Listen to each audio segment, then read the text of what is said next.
未來三大抗衰老技術。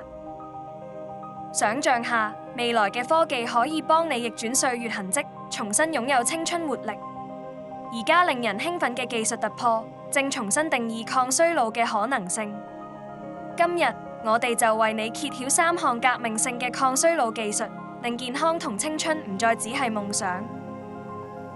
人工智能正徹底改變個人化醫療保健嘅方式。智能穿戴裝置同 AI 健康分析系統可以無縫追蹤你身體嘅各項指標，預測健康風險，仲會提供針對性嘅解決方案。呢啲由數據驅動嘅技術可以幫你喺早期就控制衰老問題，令你活得更長壽、更健康。CRISPR 技術等基因編輯突破已經改變咗我哋理解同抑制衰老嘅方式。透過修復 DNA 損傷同優化基因表達，我哋可以喺分子層面上減慢衰老過程。喺未來，基因療法有望對抗同年齡有關嘅疾病，令人類重新定義衰老嘅界線。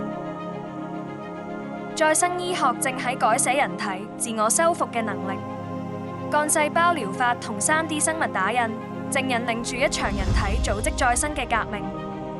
修復受損器官、再生皮膚細胞，甚至逆轉衰老器官嘅功能，全部都成為人類恢復青春嘅強大動力。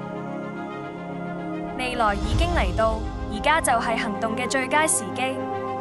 關注呢啲抗衰老技術嘅發展，養成良好嘅健康習慣，仲可以同專家傾下，了解下咩創新療法最適合你。冚個關注，等我哋一齊迎接健康青春嘅新時代，活出最好嘅人生。